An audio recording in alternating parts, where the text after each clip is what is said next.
أو كما قال النبي صلى الله تعالى عليه وسلم صدق الله وصدق رسوله النبي الكريم.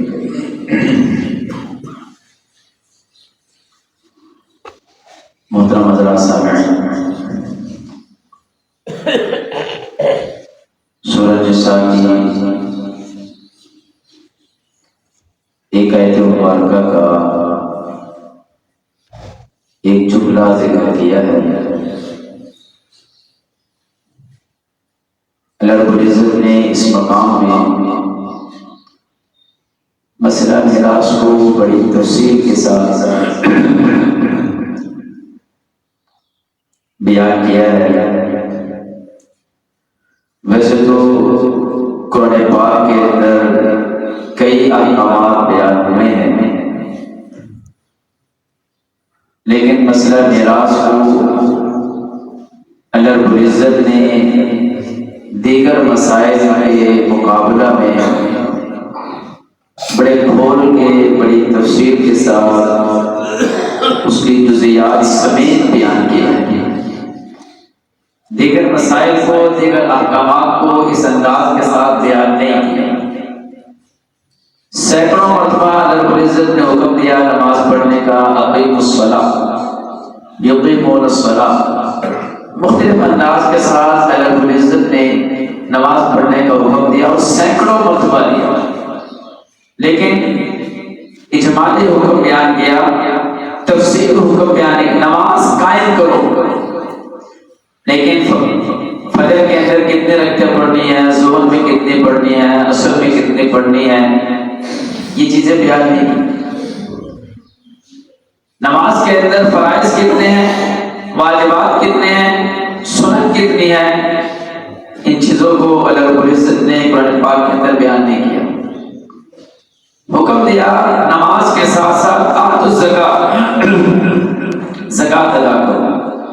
زکوٰۃ کس کے اوپر فرض ہے، کتنی فرض ہے، کس وقت فرض ہے، کس کو دینی ہے، یہ اللہ رب العزت نے قرآن پاک کے اندر یہ تفصیلی احکام، یہ جزئی احکام بیان نہیں ہے۔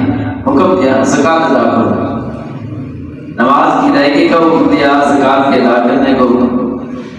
حج عمرہ کو دیکھ لیں، حج اور عمرے کے حوالے سے اللہ رب العزت نے فرمایا اتموا الحج والعمرۃ للہ، حج کو مکمل کرو، عمرے کو مکمل کرو، لیکن اس کے بھی تفصیلی احکام بیان نہیں کیا۔ مسئلہ میراث کو اس وقت بیان کیا تو اللہ رب العزت نے صرف اتنی بات نہیں کہی کہ میراث تقسیم کرو،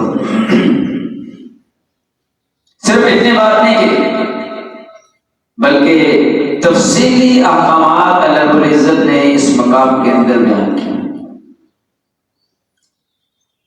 بیوی فوت ہوئی ہے، خاوند زندہ ہے، بیوی کی اگر اولاد ہے خاوند کو اتنا ملے گا، بیوی کی اگر اولاد نہیں ہے خاوند کو پھر اتنا ملے گا، خاوند فوت ہوا اس کی اولاد ہے بیوی کو اتنا ملے گا، اور اگر خاوند فوت ہوا اس کی اولاد نہیں ہے پھر بیوی کو اتنا ملے گا۔ ایک ایک صورت کو اللہ رب العزت نے بیان کیا، صرف یہ نہیں کہا کہ میراث تقسیم کرو، صرف اتنے بات نہیں کی، تفصیلی احکامات بیان کیے، جزوی احکامات کو بھی بیان کیا، چھوٹا ہے۔ اور پھر اگر ہم قرآن پاک کے انداز کے اوپر غور کریں تو انداز بھی مختلف ہے۔ ایک ہوتا ہے حکم دینا اور ایک ہے حکم کو مضبوط انداز کے اندر بیان کرنا، تاکیدی حکم جسے کہا جاتا ہے۔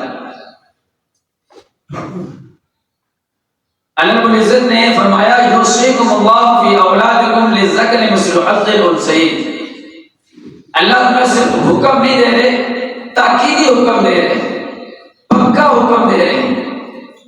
وصیت عام حکم کو نہیں کہا جاتا، وصیت تاکیدی حکم کو کہا جاتا ہے۔ اس کو ایک دوسری مثال کے ساتھ جو قرآن پاک کے اندر بیان کی گئی ہے، اللہ رب العزت نے والدین کے ساتھ حسن سلوک کا حکم دیا، مختلف انداز کے اندر اور مختلف مقامات پر دیا۔ فرمایا وصینا الانسان بوالدیہ احسانا، ہم نے انسان کو حکم دیا تاکیدی حکم دیا والدین کے ساتھ حسن سلوک کرنے کا۔ اب اس کے اندر تاکید کتنی ہے؟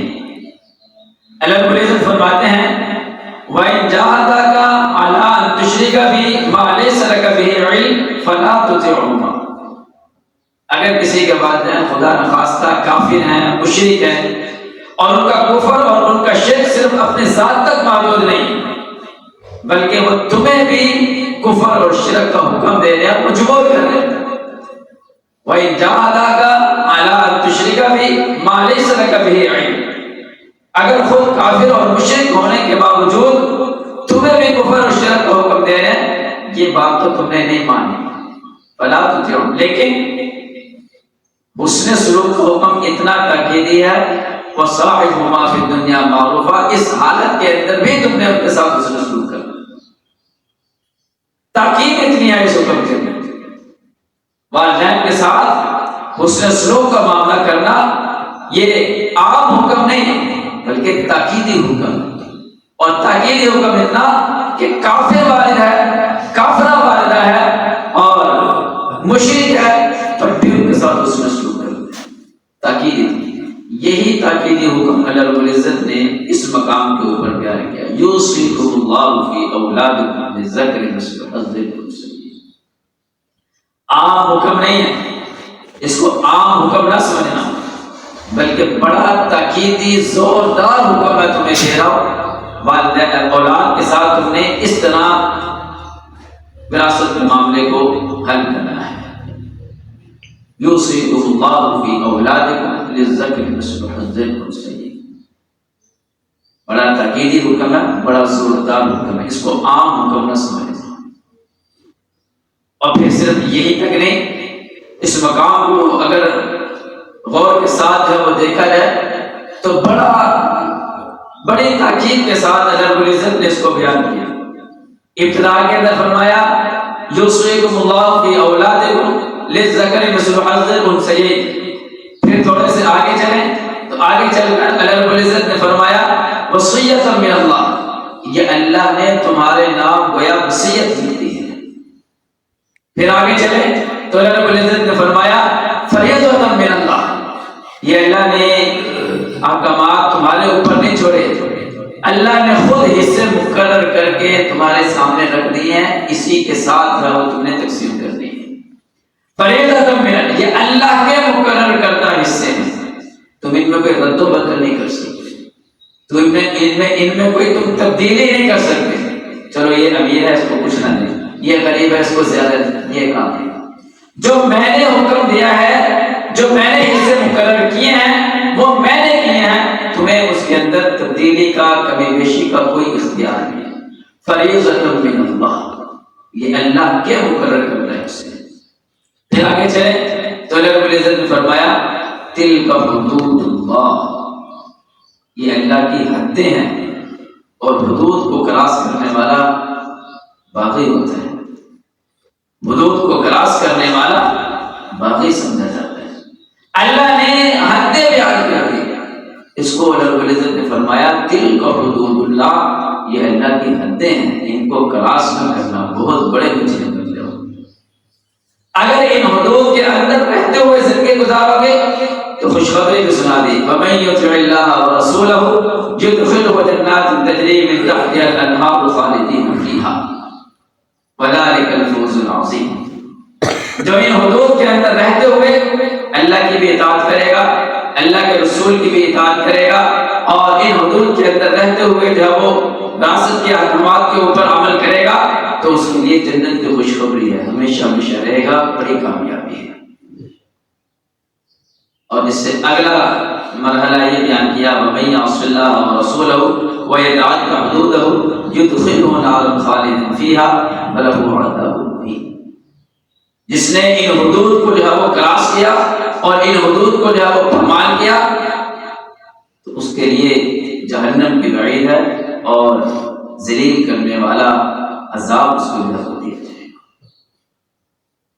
اللہ رب العزت نے اس انداز کے ساتھ یہ حکم دیا ہو گیا، صرف یہ نہیں کہا کہ وراثت تقسیم کر دو، غور کرنے کا مقام ہے۔ نماز کا حکم سینکڑوں مرتبہ دیا، لیکن تفصیلی احکامات کے انداز کے اندر اس کو بیان نہیں کیا. یہاں جو معاملہ ہے اس کا معاملہ ہی جو ہے وہ رب العزت نے مختلف انداز کے ساتھ اس کو بیان کیا.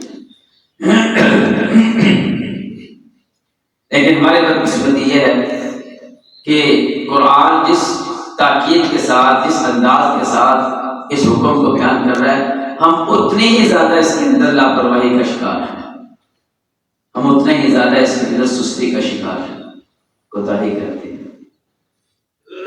قرآن یہ بیان کرتا ہے اور حضور نے کیا بیان کیا؟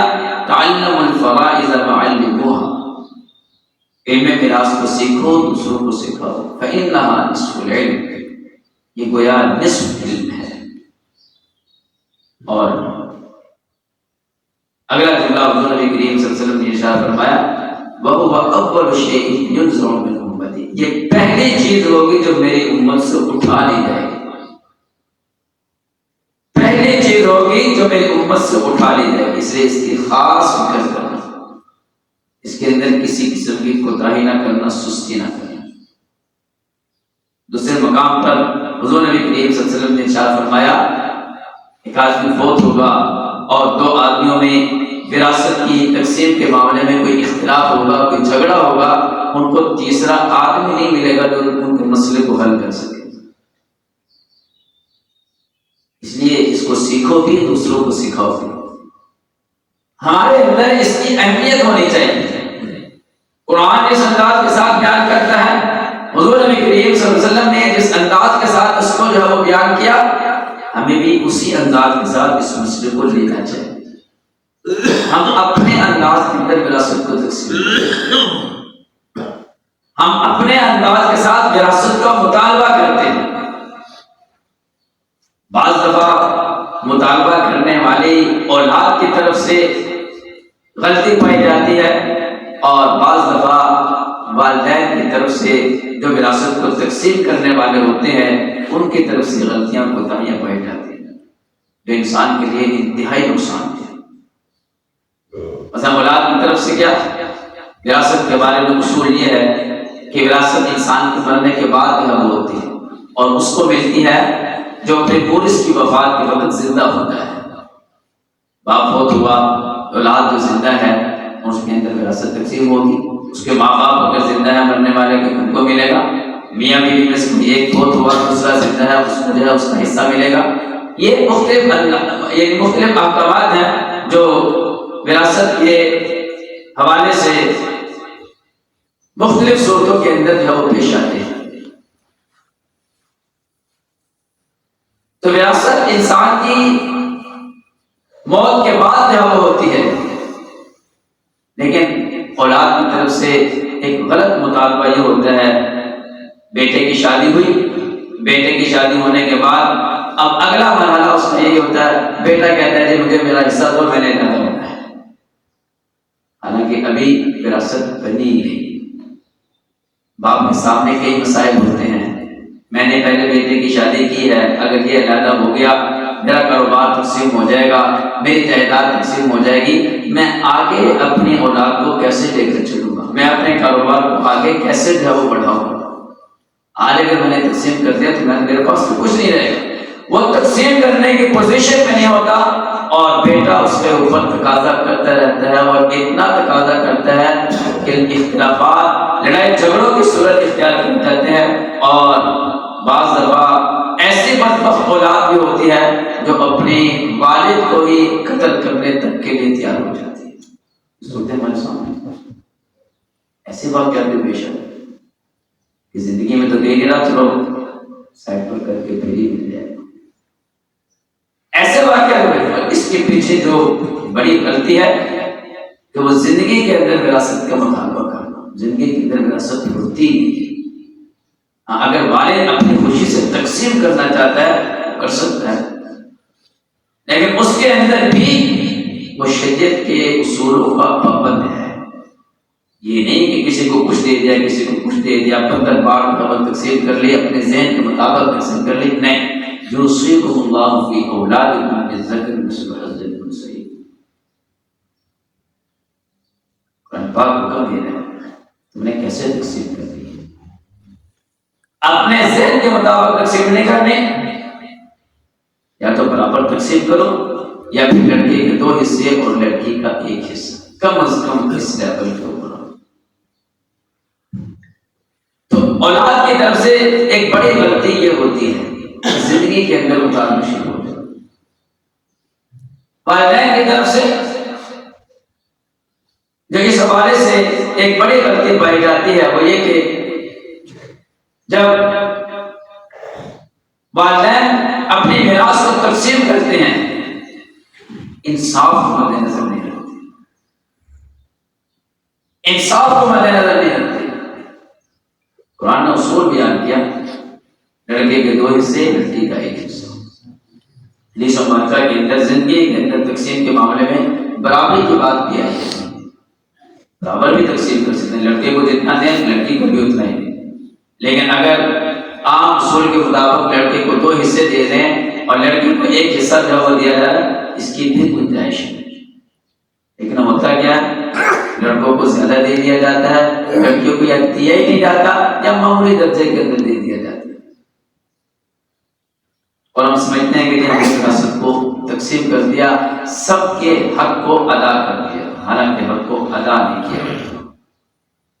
ایک بڑی انسان کے اندر، انسان کے ذہن کے اندر یہ بات بیٹھی ہوئی ہے میرا مال ہے، میں جیسے چاہوں تقسیم کروں، میں جیسے چاہوں جو وہ خرچ کروں،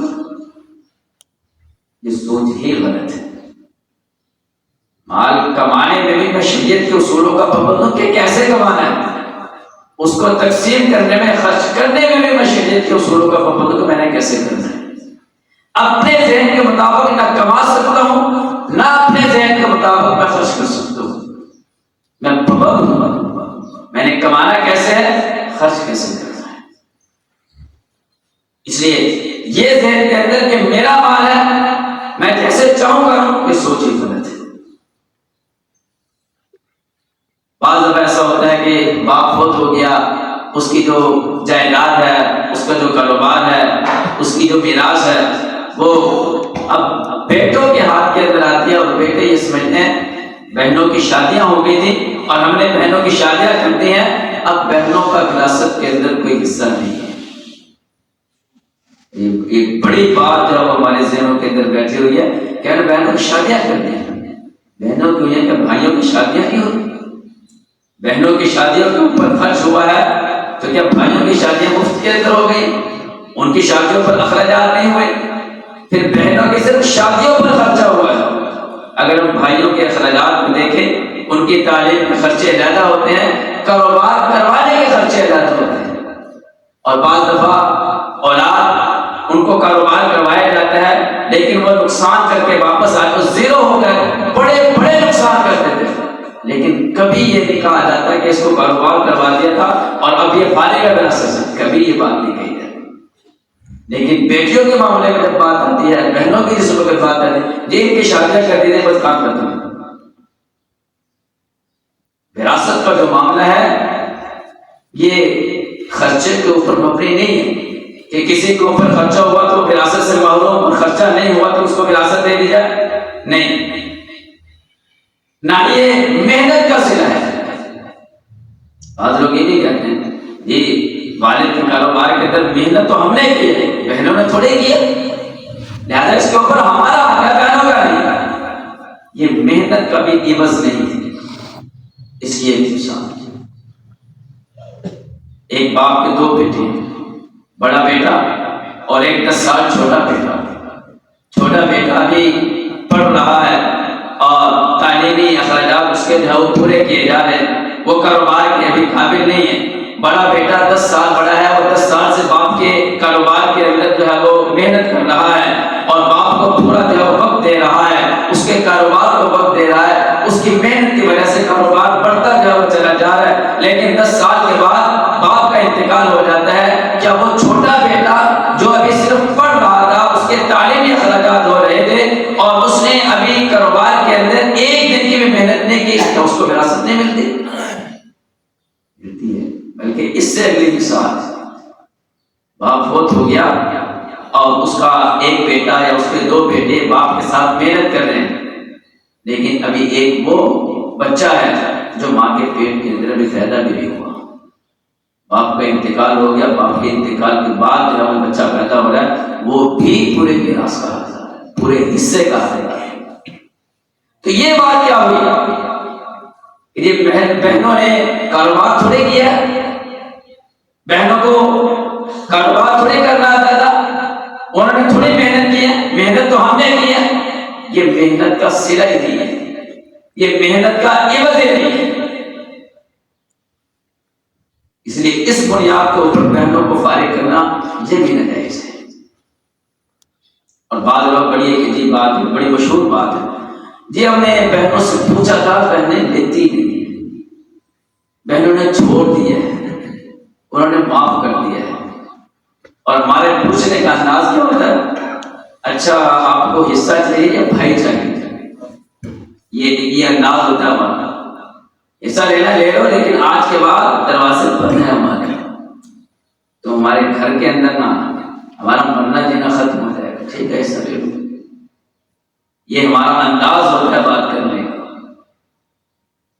اگر کوئی بہن اپنے بھائی سے اپنے باپ کی میراث کا مطالبہ کر لیتے، پورے خاندان میں بدنام کر کے رکھ دیتے، اس نے تو حصہ مانگ لیا، جیسے اس نے بڑا جرم کر لیا، اپنا ہی حصہ مانگے نا، تمہارا تو نہیں مانگا۔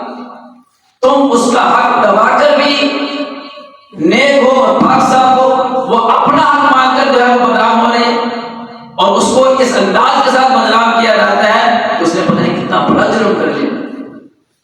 انسان غور کرے کہ بھائی بہن کا حق دبا کر بھی پاک صاف اور نیک ہے، اور بہن اپنا حق مانگ کر بھی جب وہ مجرم ہے، کسی ناانصافی کی بات ہے۔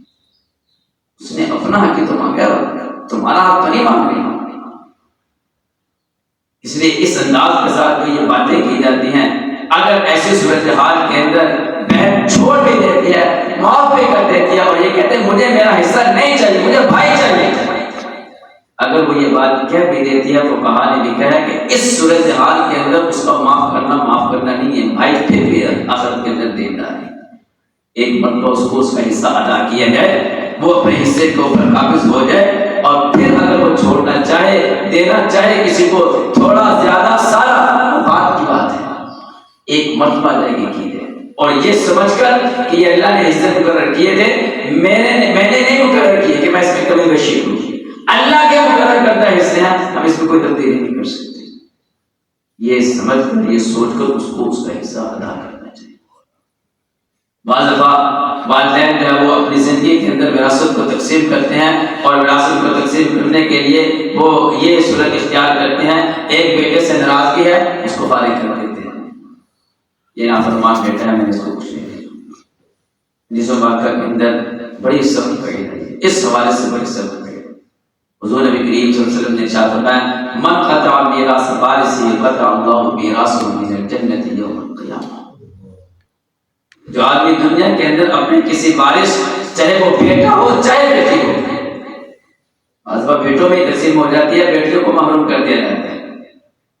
حضور نبی کریم صلی اللہ علیہ وسلم نے کیا ارشاد فرمایا، جو اپنے کسی وارث کی میراث کو دنیا کے اندر ختم کرتا ہے، اس آدمی نے نیک اعمال کر کے جنت میں جو اپنی میراث بنائی ہوتی ہے، اللہ رب العزت اس کو ختم کر دیتے ہیں۔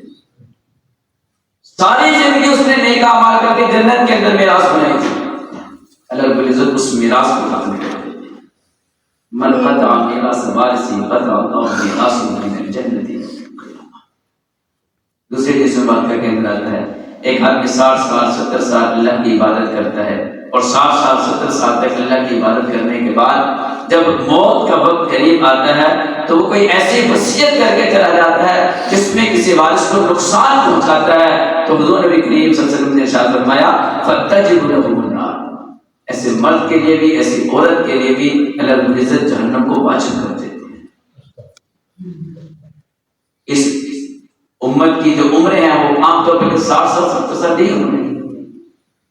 اگر اس تناظر کے اندر حدیث مبارکہ کا ترجمہ کیا جائے تو مطلب یہ بنے گا، ایک آدمی کی ساری زندگی کی نیکیاں ایک طرف اور یہ گناہ عظیم ایک طرف، یہ گناہ انسان کی ساری زندگیوں کے اوپر غالب آ جائے گا، اس کو جہنم کے اندر لے جائے گا۔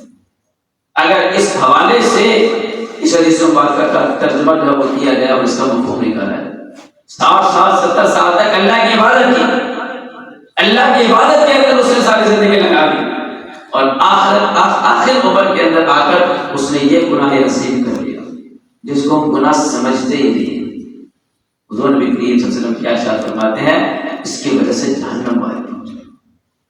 اس لیے چند گزارشات ذکر کی ہیں، اولاد بھی بیٹھی ہے، والدین بھی ہے وہ بیٹھے ہوئے ہیں، اولاد کے اعتبار سے جو ہمارے اندر کوتاہیاں پائی جاتی ہیں ہم ان کوتاہیوں کو دور کریں، والد ہونے کی حیثیت سے ہمارے اندر جو کوتاہیاں پائی جاتی ہیں اس معاملے کے اندر ہم اس کو ہلکا نہ سمجھیں، اپنے اندر سے ان کوتاہیوں کو دور کریں۔ اللہ رب العزت ہمیں قرآن و سنت کی صحیح سمجھ عطا فرمائے، قرآن و سنت کی تعلیمات پر عمل کرنے کی توفیق عطا فرمائے۔ وآخر دعوانا الحمد للہ۔